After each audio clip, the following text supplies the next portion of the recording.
Good evening everyone. So basically आज हम जो आपके जो रामाचंद्रन प्लॉट हमने पढ़ा था तो उस पे बेस्ड जो क्वेश्चंस आए थे उसको हम डिस्कस करेंगे। ठीक है।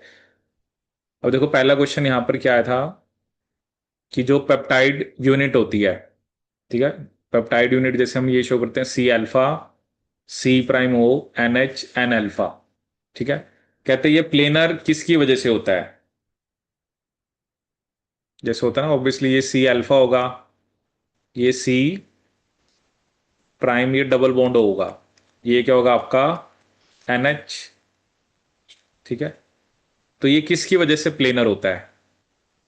सी अल्फा सी प्राइम बॉन्ड, सी प्राइम एन, या एन, ये भी मेरे ख्याल में सी अल्फा ही होना चाहिए ना, क्योंकि ये सी एन लिखा हुआ है, ये सी अल्फा होना चाहिए, या फिर एन सी अल्फा, या जो हाइड्रोजन बॉन्डिंग होती है carbonyl oxygen and amino hydrogen of the peptide bond. ठीक है। मैंने आपको बताया था ना कि जो पेप्टाइड बॉन्ड रिजिड और प्लेनर होता है वो किस वजह से होता है, ये सी प्राइम और एन के बॉन्ड की रिस्ट्रिक्शन। ठीक है। क्योंकि यहां पे पार्शियल डबल बॉन्ड करेक्टर आ जाता है, तो जिसे आप क्या बोल सकते हो, restriction around C prime N bond. तो इसका आंसर क्या होना चाहिए आपका सेकंड। ठीक है। फिर एक क्वेश्चन आया था कि जो एग्जैक्ट बैकबोन डाइहेड्रल एंगल्स हैं। ठीक है। जैसे हमने क्या कहा था ना कि डाइहेड्रल एंगल्स क्या होते हैं आपके, psi and phi, psi and phi, psi and phi क्या होते हैं आपके dihedral angles. The exact backbone dihedral angles in a folded protein can be obtained by. ठीक है। अब इसमें एक बता रखा है कि deconvolution of its C D spectra obtained at different pH and temperature. दूसरा क्या है, estimating the number of proton that exchange with deuterium on treating the protein with D2O। तीसरा क्या बता रखा है, forming fibres of protein and analysing the fibre diffraction pattern. और एक क्या है इसके अंदर, analysis of the crystal structure of protein obtained by X ray diffraction at high resolution. ठीक है।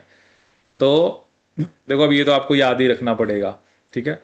क्योंकि मे भी अलग अलग टेक्निक्स हो सकते हैं जिससे हम एंगल निकालते हैं, but exact backbone dihedral angles निकालने के लिए आपको क्या करना है, analysis of the crystal structure of protein obtained by X ray diffraction at high resolutions. तो इसका क्या आंसर होगा आपका फोर्थ। ठीक है। थर्ड क्वेश्चन है, choose the correct statement about peptides in a Ramachandran plot. क्या आंसर होगा इसका। तो देखो पहली स्टेटमेंट यहां पे क्या लिखी है, peptides that are unstructured. Unstructured का मतलब क्या हुआ कि जैसे होता है ना, जैसे अल्फा हेलिक्स बीटा शीट, ये तो स्टेबल स्ट्रक्चर्स हैं। कहता है कोई पेप्टाइड मान लो अनस्ट्रक्चर्ड है, उसके सारे जो बैकबोन डायहेड्रल एंगल्स हैं वो डिसअलाउड रीजन में होंगे। तो ये सही है गलत है। देखो वही है ना, ये तो ओवरऑल कॉन्फर्मेशन की बात हो रही है। जैसे हमने जब रामाचंद्रन प्लॉट बनाया था तो उसमें हमने कहा था ना कि जनरली दिस अलाउड रीजन का मतलब तो प्लस माइनस है। ठीक है। जैसे हमने ये रामाचंद्रन प्लॉट बनाया था कि या तो दोनों एंगल प्लस होते हैं, या प्लस माइनस होता है, माइनस माइनस होता है, सॉरी ऊपर वाला माइनस प्लस होगा, it has to be minus plus, और ये आपका प्लस माइनस। इस वाले को हमने डिसअलाउड रीजन बोला था। अब ये ऐसा नहीं है ना, चलो क्या पता वो अनस्ट्रक्चर्ड है, वो तो उसका एंड रिजल्ट आया है कि नेट उसका कौन सा एंगल है। तो ये कहना कि उसके सारे backbone dihedral angle disallowed region में होंगे, तो ये स्टेटमेंट आपकी गलत है। It is not possible to conclude whether a peptide adopts entirely helix और एंटायरली बीटा शीट कॉन्फॉर्मेशन। देखो ना, वो तो एंगल्स के बेस पे आप बता ही सकते हो। ठीक है। कि अगर दोनों एंगल प्लस है तो हमने कहा था वो आपका लेफ्ट हैंडेड हेलिक्स है। ठीक है। दोनों माइनस है तो राइट हैंड हेलिक्स है। तो ये कहना कि हम ये कंक्लूड नहीं कर सकते, ये स्टेटमेंट भी गलत है। The occurrence of beta turn conformation, जैसे बीटा टर्न है उसके भी स्पेसिफिक एंगल्स होते हैं, तो उसकी उसको हम डिड्यूस कर सकते हैं। ठीक है। क्योंकि बीटा टर्न हमें पता है ना, एक तो उसके अंदर 4 ही अमीनो एसिड्स हैं और उसके अंदर तो मतलब कम ही एंगल्स हैं। ठीक है। तो वो हम डिड्यूस कर सकते हैं। पेप्टाइड सीक्वेंस आप नहीं बता सकते। ठीक है। Ramachandran plot has to do nothing with the peptide sequence. हमें सिर्फ ये पता लगता है कि जो पेप्टाइड है वो कौन सी कॉन्फॉर्मेशन अडॉप्ट कर रहा है, चाहे वो it could be alpha helix, beta sheet, beta turn. ठीक है, तो इसका सही आंसर क्या होगा आपका? थर्ड। फिर नेक्स्ट क्वेश्चन आया आपका, जिसमें आपके पास चार स्टेटमेंट है किससे रिलेटेड? पेप्टाइड या प्रोटीन कॉन्फॉर्मेशन। पहली स्टेटमेंट है कि जो ग्लाइसिन है, it has the largest area of conformationally allowed space in the Ramachandran plot phi and psi. देखो हमने कहा था ना कि जो ग्लाइसिन है वो सबसे ज्यादा एरिया ऑक्यूपाई करता है, लेकिन जो प्रोलीन है वो सबसे कम करता है। तो ये स्टेटमेंट तो, क्योंकि हमें लास्ट में करेक्ट स्टेटमेंट्स बतानी है, तो ये स्टेटमेंट तो करेक्ट है। ठीक है, अब वो कह रहा है एक 20 रेसिड्यू है, पेप्टाइड है, जिसकी एसिटाइलेशन हो रखी है एन टर्मिनस पे और एमिडेटेड हो रखा है सी टर्मिनस पे। उसका हमें फाई बता रखा है और साई बता रखा है। फाई जैसे बताया -60 और साई है -30। अब दोनों एंगल नेगेटिव, तो क्या इंडिकेट कर रहे हैं कि ये राइट हैंडेड अल्फा हेलिक्स होना चाहिए। लेकिन वो कह रहा है it can be concluded that the conformation इस peptide is helix turn strand. मतलब उसमें अल्फा हेलिक्स भी है, उसमें मान लो बीटा या गामा टर्न भी है और बीटा स्ट्रैंड भी है। ऐसा तो नहीं हो सकता। तो ये आपका it should be A incorrect statement, क्योंकि दोनों एंगल माइनस क्या शो कर रही है? ये राइट हैंडेड अल्फा हेलिक्स होना चाहिए। द अलाउड रीजन या जो अलाउड वैल्यूज हैं फाई और साई की for amino acid in a protein are not valid for short peptides. तो ये स्टेटमेंट भी गलत होनी चाहिए। चाहे अब देखो ना, साई फाई तो बनेंगे ही बनेंगे, अब वो चाहे शॉर्ट पेप्टाइड है चाहे लॉन्ग पेप्टाइड है। ठीक है, फिर वो कह रहा है ए पेप्टाइड जिसमें जैसे 4 अमीनो एसिड है वो एक बीटा टर्न अडॉप्ट करता है, और जो डायहेड्रल एंगल होते हैं A2 और A3 के, वो डिटरमाइन करते हैं टाइप ऑफ बीटा टर्न। जैसे बीटा टर्न की भी टाइप्स होते हैं ना, जैसे हमने देखा था एक टाइप 2 के अंदर हमने क्या कहा था, ग्लाइसिन थर्ड रेजिड्यू होता है। तो ये स्टेटमेंट आपकी सही है कि 4 अमीनो एसिड है और वो एक इट अडॉप्ट से वेल डिफाइंड बीटा टर्न, और जो डायहेड्रल एंगल्स होते हैं A2 और A3 के, वो डिटरमाइन करते हैं टाइप ऑफ बीटा टर्न। तो इसमें क्या सही होगा आपका? A and D. ठीक है, तो इसके अंदर करेक्ट क्या होगा आपका? A and D.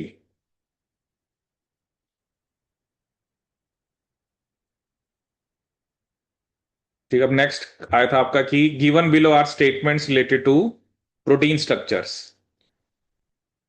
अब क्या कह रहे हैं कि जो डायहेड्रल एंगल्स हैं, एक अमीनो एसिड है X in acetyl X N methylamide in a Ramachandran plot, it occur in a very small but equal areas in the left and the right quadrants. It can be concluded that X is not one of the 20 coded amino acids. एक statement ये है। दूसरी statement क्या है? The diagonal angles of 20 residue peptide are represented in the Ramachandran plot. It is possible to conclude that peptide does not have a proline. देखो आप sequence को तो आपको पता ही नहीं चलता ना, तो ये कहना कि आपको ये पता लगे कि उसमें प्रोलीन है या प्रोलीन नहीं है, ये शायद नहीं बता सकते हम। ठीक है, तो बी मतलब गलत होना चाहिए वैसे।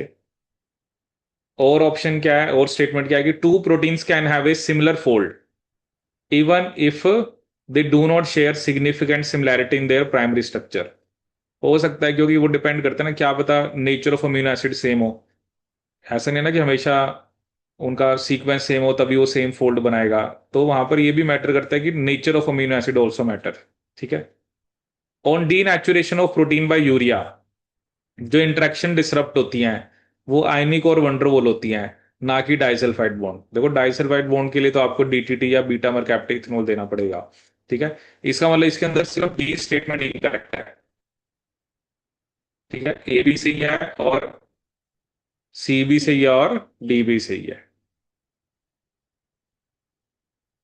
तो इसका करेक्ट आंसर क्या होगा आपका? ए सी एंड डी।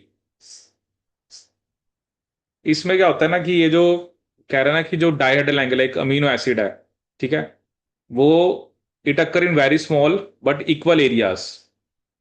अब क्या होता है ना कि एक ही अमीनो एसिड है, वो मतलब लेफ्ट और राइट क्वाड्रेंट दोनों में इक्वल एरिया ऑक्यूपाई कर रहा है, ठीक है ना। तो जनरली क्या होता है ना, जो आपके बाकी जो 20 कोडेड अमीनो एसिड है वो ऐसा नहीं शो करते हैं, इक्वल एरिया नहीं ऑक्यूपाई करते, ठीक है ना। कि उसने लिखा है इक्वल एरियाज, लेफ्ट साइड भी राइट साइड भी। इसका मतलब क्या हुआ कि सेम जो कॉम्बिनेशन लेफ्ट में है वही राइट में है, तो वो आपके स्टैंडर्ड अमीनो एसिड जो है वो 20 नहीं शो करते, ठीक है। हाँ, कोई ऐसा हो सकता है, कोई और अमीनो एसिड हो, ठीक है, जो मतलब कि 20 कोटेड अमीनो एसिड में आपका नहीं होगा, ठीक है। और ये भी इसमें एक बार देखना पड़ेगा ना, occur in very small but equal areas. या एक लाइन ये भी होती है कि अगर वो ऑक्यूपाई कर भी रहे हैं तो फिर वो लार्ज एरिया ऑक्यूपाई करते हैं, अगर कोई अमीनो एसिड हो भी सही, ठीक है। क्योंकि इसने एक वेरी स्मॉल भी लिखा है, ये ना एक आधी जगह स्टेटमेंट थी, तो वहां पर इसी लाइन को शायद इसलिए उन्होंने गलत किया हुआ था कि very small but equal areas. अगर कोई अमीनो एसिड लेफ्ट और राइट क्वाड्रेंट में है भी सही, तो वो ऐसा नहीं है कि वेरी स्मॉल एरिया ऑक्यूपाई करेगा, ठीक है। तो इसलिए मतलब इसलिए वो कोई और अमीनो एसिड है, जो 20 कोडेड अमीनो एसिड है उसमें से वो नहीं है। तो हाँ, अगर वो कोई 20 कोडेड में से होता तो वो वेरी स्मॉल एरिया ऑक्यूपाई नहीं करता, ठीक है। इसका क्या आंसर होगा? अब देखो, नॉर्मली हमने पढ़ा था कि कौन से अमीनो एसिड होते हैं आपके, ये इसमें है टी। क्या आंसर होना? अब देखो इसमें क्या है, जो हमने नॉर्मली जो प्लॉट बनाया था ना, वो किसके लिए बनाया था? एल अमीनो एसिड के लिए, ठीक है ना। जैसे यहाँ पर दोनों प्लस हैं, यहाँ पे माइनस प्लस है, यहाँ पे माइनस माइनस है, यहाँ पे प्लस माइनस है, ठीक है। तो अब वैसे जो बीटा स्ट्रैंड था वो कहां पर था? यहां पर, मतलब जहां पर माइनस और प्लस था, ठीक है। अब ये एल अमीनो एसिड का है, अब इसको हम क्या बोलेंगे? Upper left. जैसे होगा ना कि ये अपर है और लेफ्ट में है, लेकिन अगर वो डी हो, उससे क्या होगा कि फिर वो यहां पे आ जाएगा, मतलब उसका एंगल या तो प्लस माइनस हो जाएगा। अब ये क्या आ गया? लोअर राइट, ठीक है। नॉर्मली जो बीटा स्ट्रैंड था ना जिसमें एल अमीनो एसिड थे, वो कहां पर था? अपर लेफ्ट के अंदर। लेकिन अब डी हो रहा है, अब देखो क्या ना, माइनस प्लस है, तो हम ये मान के चलेंगे ना कि जब वो डी अमीनो एसिड का होगा बीटा स्ट्रैंड, तो उसका एंगल प्लस माइनस होगा। अब ऐसे तो है नहीं कि आप दोनों माइनस कर दो दोनों प्लस कर दो, क्योंकि वो तो अल्फा हेलिक्स के होते हैं, ठीक है। तो ये वाला कौन सा क्वाड्रेंट आ जाएगा आपका? Lower right. तो इसका आंसर क्या होगा? Lower right.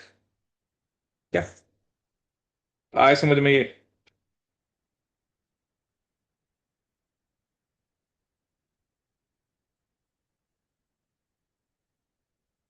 अब इसमें से क्वेश्चन आया था कि which one of the following statement on protein conformation is not true. पहली स्टेटमेंट क्या है? Dihedral angles of side chains in amino acids are depicted in the Ramachandran plot. देखो आप तो साइड चेन का तो कोई एंगल्स की बात ही नहीं करते हैं, हम तो जो पेप्टाइड बॉन्ड बन रहा है वहां पर डायहेड्रल एंगल्स की बात हो रही है, तो ये स्टेटमेंट हमारी यही नोट शुरू होगी।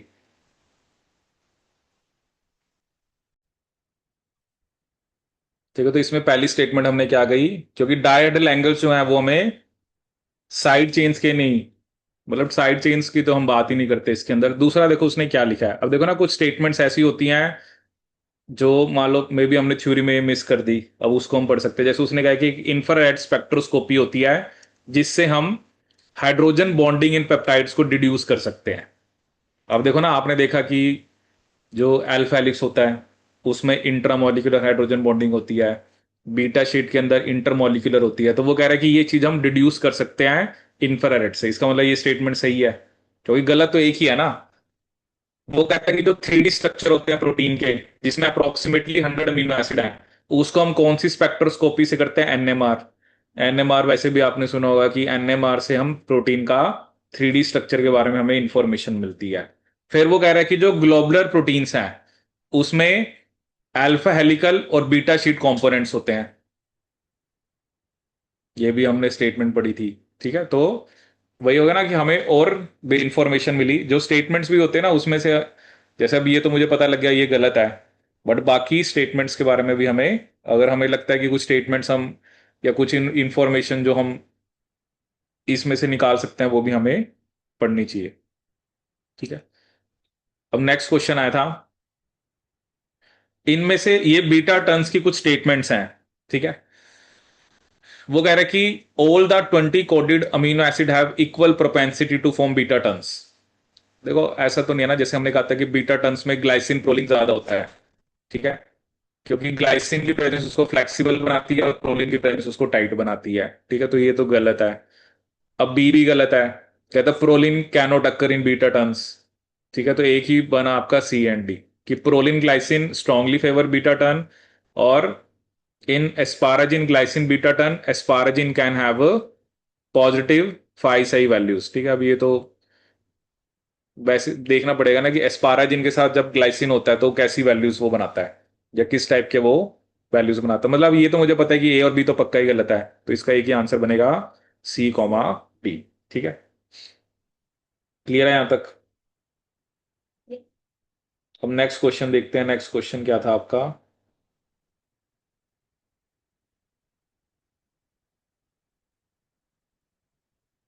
अब ninth question, which of the statements on protein conformation detailed below is incorrect? कौन सी स्टेटमेंट इसमें से आपकी इनकरेक्ट है?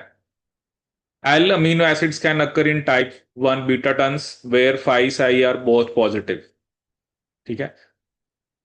अब देखो वो हमने जैसे बीटा टर्न्स के एंगल वैसे पढ़े नहीं है, but obviously L amino acid तो होंगे ही सही, ऐसे तो हम, बट हमें वैल्यूज के बारे में मान लो कुछ नहीं पता है। A peptide rich in proline is unlikely to adopt alpha helical structure. ये लाइन हमने पढ़ी थी कि ग्लाइसिन और प्रोलिन अल्फा हेलिक्स फॉर्मेशन में कंस्ट्रेंट करते हैं, वो उसको बनने नहीं देते। तो ये तो सही है, हमें तो इनकरेक्ट बतानी है। Proline residues have high propensity to occur in beta turns, ये भी सही है। The dihedral angle phi and psi of amino acids in unfolded proteins are exclusively positive. Exclusively positive तो आपके किस में थे? लेफ्ट हैंडेड अल्फा हेलिक्स में। तो अनफोल्डेड में तो पॉजिटिव होते ही नहीं है। मतलब ये तो वही, ये तो पूरी कॉन्फर्मेशन की बात कर रहा है ना, कि जो डायहेड्रल एंगल कॉम्बिनेशन है वो मतलब एक्सक्लूसिवली पॉजिटिव होता है। एक्सक्लूसिवली पॉजिटिव तो वैसे नहीं हो सकता, क्योंकि एक्सक्लूसिवली अगर सारे एंगल पॉजिटिव हैं फिर वो तो लेफ्ट हैंडेड अल्फा हेलिक्स होगा, अगर हुए भी सारे तो इसमें आपकी फोर्थ स्टेटमेंट क्या होगी? इनकरेक्ट। ठीक है, तो इसका क्या आंसर होगा आपका? 4।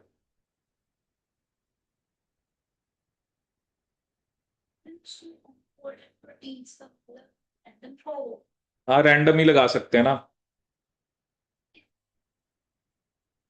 देखो क्या होता है ना, अगर तो नॉर्मली तो वही होता है ना कि आप अल्फा हेलिक्स बीटा शीट के बारे में तो हमने कहा है, क्योंकि वो जो जो प्लस और माइनस होता है उसको हम डिसअलाउड रीजन बोलते हैं, क्योंकि मे बी उस रीजन में जो एंगल के कॉम्बिनेशन एक तो बनते नहीं है। देखो मैं आपको बता रहा हूँ ना, एक होता है, एक जो कॉन्फर्मेशन बन रही है, एक उसके एंगल्स। वैसे तो हमने देखा था ना, जब हमने इंडिविजुअल अमीनो एसिड का देखा था, तो आपने देखा था ग्लाइसिन जो है वो तो बहुत ज्यादा एरिया ऑक्यूपाई कर रहा था। ठीक है, क्योंकि वो लेफ्ट में भी दिखा रहा था, राइट में भी दिखा रहा था। तो अब वो तो इंडिविजुअल अमीनो एसिड की बात हो रही है ना। अगर अनफोल्डेड का मतलब, देखो वैसे भी क्या होता है ना, जैसे एक बार और भी क्वेश्चन आया था एग्जाम में। देखो क्या होता है ना, कोई भी प्रोटीन है, जैसे मैंने आपको बताया भी था कि अगर आपको सेकेंडरी स्ट्रक्चर स्टडी करना है तो उसके लिए हम सीडी करते हैं। ठीक है। अब क्या होता है कि मान लो एक प्रोटीन है, उसमें उसमें अल्फा हेलिक्स है। ठीक है। उसके अंदर मान लो बीटा शीट है, और उसके अंदर मान लो कुछ रैंडम कॉइल है। ठीक है। एक ही प्रोटीन है, बट उसके अंदर जैसे आपने कह दिया कि फॉर एग्जाम्पल 70% उसमें अल्फा हेलिक्स है, आपने कह दिया 20% उसके अंदर बीटा शीट है, और 10% रैंडम कॉइल है। जब हम इस प्रोटीन को हीट करेंगे तो हमने क्या देखा कि अल्फा हेलिक्स और बीटा शीट का कंटेंट कम होगा, क्योंकि डी नेचर कर रहे हो आप। तो मे बी अल्फा हेलिक्स जितनी थी उससे कम होगी, बीटा शीट कम होगी, बट रैंडम कॉइल का कंटेंट क्या होगा? इंक्रीज। ठीक है ना, क्योंकि डीनेचुरेशन का मतलब ही क्या होता है कि आप प्रोटीन का जो स्टेबल स्ट्रक्चर था या देखो ना, वो जो एक उसके अंदर जो स्टेबल सेकेंडरी स्ट्रक्चर्स बने हुए थे, आप उनको डीनेचर, मतलब यू आर डिसरप्टिंग दो स्ट्रक्चर्स। हाँ, अब ये भी हो सकता है कि अगर आप उस प्रोटीन को दोबारा कम टेम्परेचर पे ले आओ, क्या पता वो दोबारा वैसे ही स्ट्रक्चर बना दे, कि दोबारा उसके अंदर अल्फा हेलिक्स और बीटा शीट कंटेंट बढ़ जाएगा। क्योंकि देखो ना, हीटिंग से क्या होगा, एक तो हाइड्रोजन बॉन्ड्स ब्रेक हो गए। हाइड्रोजन बॉन्ड तो वैसे ही इतना वीक होता है, और भी जो उनमें बॉन्ड बॉन्ड थे वो ब्रेक हो गए। ठीक है, तो अनफोल्डेड का मतलब तो यही हुआ ना कि उसके अंदर रैंडम कॉइल ज्यादा है, या तो सारी रैंडम कॉइल है। ठीक है, तो उसमें तो पॉजिटिव हो ही नहीं सकते ना, पॉजिटिव तो पॉजिटिव एंगल का जो कॉम्बिनेशन है वो तो एक स्टेबल स्ट्रक्चर बनाता है, जो हमने क्या बोला था, it is a left handed alpha helix. तो इसलिए इसका आंसर 4 होगा। ठीक है, देखो भैया ना, हमने, चलो रामाचंद्रन प्लॉट पढ़ा। ठीक है, अब हमें एक ऐसा थोड़ा है कि हमने जितना पढ़ा हमें सारा आ गया, क्योंकि अभी तो सिर्फ हम कुछ पॉइंट्स की बात कर रहे हैं। अदरवाइज आप सोचो ना, जिनका ये एरिया होगा, जो प्रोटीन्स पे काम करते होंगे, कि कैसे प्रोटीन के स्ट्रक्चर को, एक तो कैसे उसको, कैसे इन एंगल्स को निकालना है, अब वो तो उन्हीं को पता है ना, कि जो इस पे काम कर रहे हैं, ठीक है, जिनका प्रोटीन्स पे वर्क है। ठीक है, हम तो चलो अभी जनरल से आया कि हमने जनरल से हमें थ्योरी मिल गई और उस पर बेस्ड हम क्वेश्चंस कर रहे हैं। ठीक है, हम नेक्स्ट क्वेश्चन देखते हैं। कहता है जो स्ट्रक्चर ऑफ ए प्रोटीन है, जैसे देखो अभी भी एक एक लाइन भी आई थी कि 100 रेजिड्यू का स्ट्रक्चर होता है, तो उस 100 अमीनो एसिड होते हैं, तो उसका हम टर्शियरी स्ट्रक्चर किससे स्टडी कर सकते हैं, एनएमआर से। ठीक है, अब देखो क्वेश्चन यहाँ पे क्या दे रहा है, the structure of A protein with 100 residues was determined by X-ray analysis at atomic resolution and NMR spectroscopy। कहता है यहां पर कुछ ऑब्जर्वेशन पॉसिबल है। पहली ऑब्जर्वेशन क्या है, जो डायहेड्रल एंगल हम एक्सरे स्ट्रक्चर से डिटरमाइन करेंगे और एनएमआर से करेंगे वो आइडेंटिकल होंगे। दूसरा उसने क्या लिखा कि जो हम एक्सरे से कर रहे हैं वो ज्यादा एक्यूरेट होंगे। अभी हमने पीछे एक लाइन भी पढ़ी थी, एग्जैक्ट बैकबोन डायहेड्रल एंगल हम कैसे निकालते हैं, एक्सरे डिफ्रैक्शन से। तो ये इंडिकेट कर रहा है कि आइडेंटिकल तो नहीं होंगे एनएमआर से, क्योंकि आइडेंटिकल होते तो फिर हम ये क्यों लिखते कि एक्सरे डिफ्रैक्शन से हम बेटर, मतलब एग्जैक्ट बैकबोन डायहेड्रल एंगल बता सकते हैं। तो इसका मतलब ए तो गलत होना चाहिए, तो बी सही है। अब वो कह रहा है कि जो बीटा शीट्स है, that can be determined only by NMR. और एक क्या है कि beta sheets can be more accurately determined from the X ray structure. देखो ऐसा नहीं है ना कि अब अगर आप एक्सरे कर रहे हो, तो क्योंकि एनएमआर मिल आपको टर्शियरी स्ट्रक्चर बता रहा है। ठीक है, अब बीटा टर्न्स में भी आपको एक्सरे से भी पता लग सकती हैं। अब ये कहना है कि it can be determined only by NMR. ठीक है, और फिर वो कह रहे हैं कि beta sheets can be more accurately determined by X ray structure. ये हो सकता है कि ज्यादा एक्यूरेट हमें एक्सरे से पता लगेगा। तो इसमें क्या सही होना चाहिए हमारा, बी एंड डी। ठीक है, बी एंड डी। अब देखो ना भैया, ना तो हमने एक्सरे एनालिसिस करा ना एनएमआर करा है। तो वही होता ना कि वही यार, हम तो स्टेटमेंट्स को कुछ याद ही कर सकते हैं। ठीक है ना, अब वही होता है, या तो हम उसके अंदर जाएं, या तो हमने वो टेक्निक परफॉर्म करी हो और हमने उससे एंगल्स निकाले हो। ठीक है ना, तो अब एंगल्स एक्यूरेट भी आने चाहिए। मे बी होता है ना, आप एक चीज को आप दो अलग अलग टेक्निक से कर रहे हो, बट वो फिर वही बात हो रही है ना कि एक्यूरेसी ऑल्सो मैटर्स, कि कहाँ से वो ज्यादा एक्यूरेट देखने को मिल रहा है। ठीक है, अब वो कह रहा है if the pyrrolidine ring of proline is reduced to a linear form, the new amino acid will have। इसका क्या मतलब हुआ, कि जो पायरोलिडिन रिंग होती है, जैसे हमने क्या पढ़ा था आपका, एक तरह से प्रोलिन जो होता है ना वो रिंग स्ट्रक्चर बनाता है। क्योंकि उसमें हमें पता था कि जो नाइट्रोजन होता है वो दो, मतलब बॉन्ड बनाता है, जैसे नॉर्मली नाइट्रोजन एक ही बॉन्ड बनाता है। कहता है उसको हमने लीनियर फॉर्म में रिड्यूस कर दिया। अब देखो क्या हमने क्या करा था, कि जो प्रोलिन है, because of it cyclic structure, वो साई फाई के कॉम्बिनेशन कम दिखाता है। ठीक है, अब अगर हम उस चीज को लीनियर कर दें, तो ये तो है कि कंस्ट्रेंट तो नहीं होगा। कंस्ट्रेंट मतलब ये नहीं होगा कि और ज्यादा और कम कॉम्बिनेशन दिखाएगा। ठीक है, अनअफेक्टेड भी नहीं होना चाहिए। तो इसमें एक ही ऑप्शन दे रखा है कि उसमें जो फाई है वो ज्यादा रिलैक्स होगा देन प्रोलिन। ठीक है ना। अब वो यहाँ पे साहिल सुई भी तो उसने बात करने, कंस्ट्रेंट तो नहीं होगा ना if you are converting a cyclic structure into a linear structure. ठीक है, वो मतलब हमें एक या तो हाइपोथेटिकल सिचुएशन दे रहा है, तो जो रिंग स्ट्रक्चर था अगर उसको हम लीनियर फॉर्म में कन्वर्ट कर दें वो ज्यादा फाइव साई के कॉम्बिनेशन दिखाएगा एज कंपेयर टू अगर वो साइक्लिक फॉर्म में है। ठीक है, अब देखो ये क्वेश्चन आया, the following statements describe the propensity and role of amino acids in the secondary structure of proteins. ठीक है, अब ए स्टेटमेंट है कि alanine has a high frequency of occurrence in alpha helices. ये सही है, क्योंकि एलेनिन, वैलिन, ल्यूसिन, आइसोलिसिन ये ज्यादा देखने को मिलते हैं, तो ए तो सही है। Proline has a high frequency of occurrence in alpha helices, ये स्टेटमेंट तो गलत है। अब देखो बी गलत का मतलब ये स्टेटमेंट तो आपकी गई जिसमें बी एंड सी है। फिर हमने ये भी पढ़ा था कि जो पेप्टाइड बॉन्ड्स होते हैं इन्वॉल्विंग एन ऑफ प्रोलिन में डिस्प्ले सिस ट्रांस आइसोमेरिज्म। ठीक है, अब इसमें एक ये काई वन दे रखा है, पढ़ा था इसके बारे में क्या होता है ये, लेकिन द काई one does not affect the helix propensity of Sirin, threonine and valine. क्या होता होगा काई वन, ये कोई ना कोई या तो पैरामीटर होगा, कोई नहीं आप देखना इसके बारे में। तो इसमें तो क्या बन रहा है, ए और डी बनेगा। कितने परसेंट हमने पढ़ा था कि अ, जो प्रोलिन है नॉर्मली नॉर्मली 99.95% क्या होता है, ट्रांस। और प्रोलिन कितने परसेंट सिस दिखाता है, 6%। ठीक है, तो इसका आंसर क्या होगा, ए एंड डी, यही बनेगा।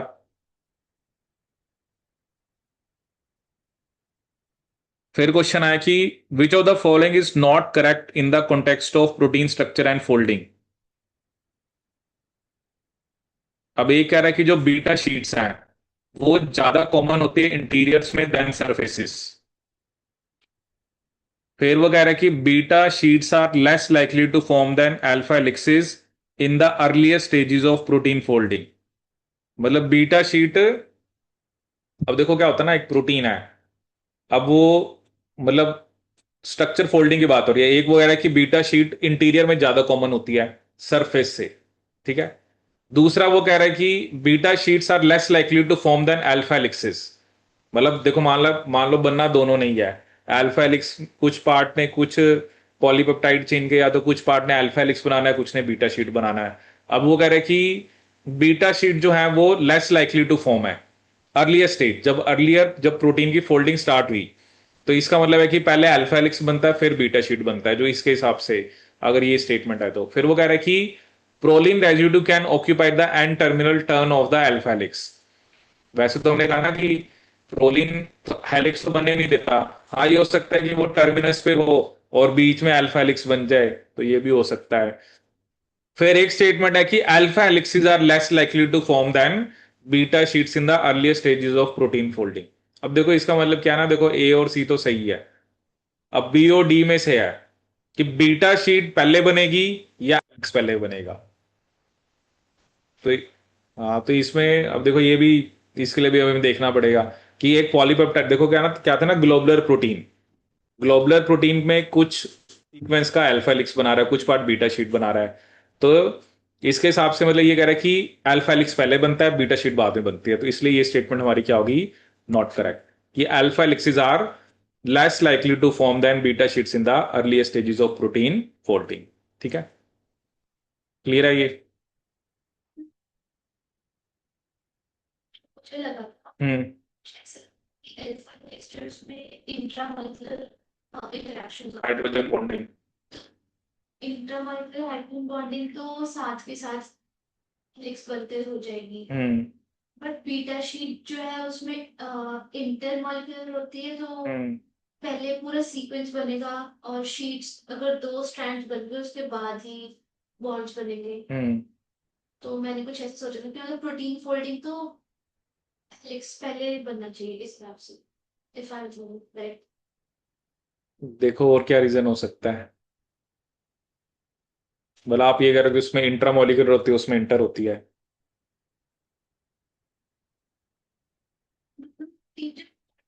हम्म। स्टेबलाइजेशन के लिए हमें वो हाइड्रोजन बॉन्ड्स चाहिए होंगे। हम्म। तो फिर उसके हिसाब से ऐसा कुछ सोचा कि शायद इंट्रामोलिकुलर वाले जल्दी साथ में बन जाएंगे और इंटरमोलिकुलर जो बाद में बनेंगे, अगर शीट बननी है उसके बाद। देखो हो सकता है,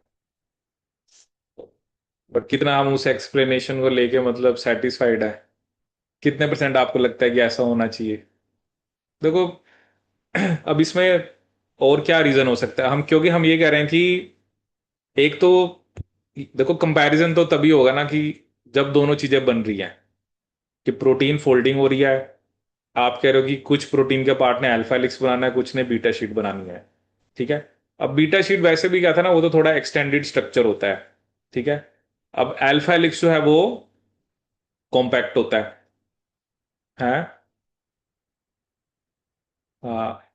और वैसे भी है ना, वो आपको एक कॉम्पैक्ट स्ट्रक्चर बनाना है, तो उसके अंदर वही है कि और क्या होगा ना, वैसे भी आप देखो कि टाइम भी हम सोच सकते हैं कि इसमें ज्यादा लगेगा, किसमें टाइम ज्यादा लगना चाहिए। देखो उसमें तो इंटरचेन होनी है। अब इंटरचेन में क्या कि अमीनो एसिड की पोजीशनिंग, तो उसमें टाइम ज्यादा लगना चाहिए। अब जिसमें टाइम ज्यादा लग रहा है उसको या तो पहले वो वाले बॉन्डिंग पहले बना लो, ठीक है ना, क्योंकि उसमें क्या है कि पोजीशनिंग जो है वो बहुत मैटर करेगी ना, क्योंकि हमने ये भी कहा था कि हाइड्रोजन बॉन्डिंग बननी भी किसके बीच में चाहिए, CO of I NH of I+4। ठीक है। तो इसलिए जो अल्फा हेलिक्स हैं वो पहले बनेंगे अर्लीस्ट स्टेज पे, और उसके बाद बीटा शीट्स बनेंगी। ठीक है। अब जैसे ये क्वेश्चन आया था, कहता है जो रामाचंद्रन प्लॉट है वो ग्राफिकली शो करता है which combination of torsional angles of phi and psi of amino acid residues contained in a peptide are possible. वो हमें क्या बताता है, जो भी फाई साई के कॉम्बिनेशन बनते हैं। Examination of the plot below shows that only certain regions of the conformational space are permissible। वही ना कि सारा स्पेस तो हमने नहीं शो करा यहाँ पे, कि कुछ ही स्पेस है जो वो क्या करा है, परमिसिबल होता है। तो why are all the theoretical combination of phi and psi not possible, कि सारे फाई साई के कॉम्बिनेशन क्यों नहीं पॉसिबल है? एक इसमें है कि two atoms can not occupy the same space. दूसरा क्या है, the geometry of peptide bond that links two amino acid restrict phi and psi angles. Beta sheets and alpha helices determine the allowed region of conformational space. अब sheets और alpha helix थोड़ा determine कर रहे हो तो angles determine कर रहे हैं ना, और tertiary fold of polypeptide restrict conformational space. अब इसका आंसर इन्होंने देखा है ए, कि two atoms can not occupy the same space. इसका क्या मतलब बना, कि दो एटम्स जो है वो सेम स्पेस को ऑक्यूपाई नहीं कर सकते। इसी वजह से सारे थ्योरेटिकल कॉम्बिनेशन नहीं बन सकते फाई साई के। क्या मतलब बना इसका?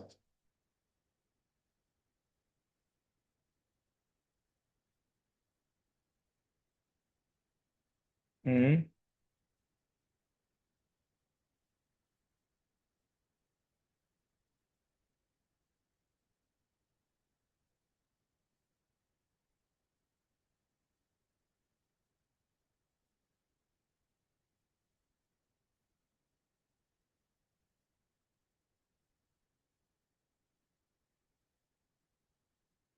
तो क्या एक्सप्लेन कर सकते हैं इसको हम?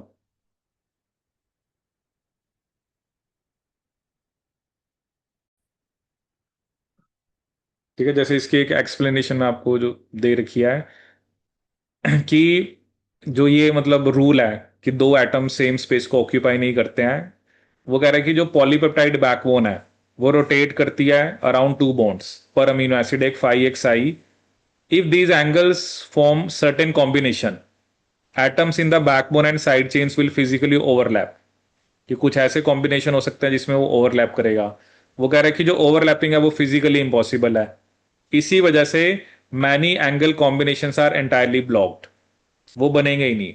ठीक है। तो हमें सिर्फ वो एंगल्स दिखते हैं जहां पे एटम्स क्लैश ना करें।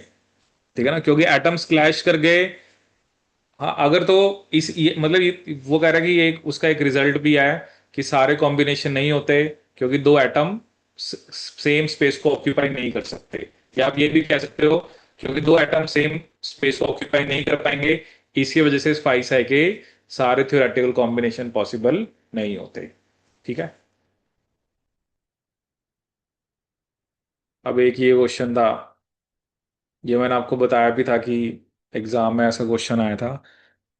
अब इसमें क्या ना, इसमें जैसे ये तो पता लग जाएगा कि बी क्या है, राइट हैंडेड हेलिक्स है, और सी क्या है, लेफ्ट हैंडेड। ठीक है।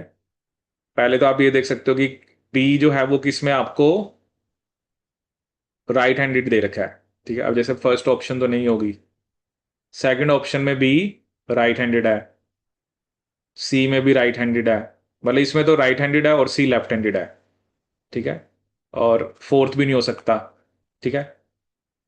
अब ए और डी में से कौन सा कोलेजन है, कौन सा बीटा स्ट्रैंड है?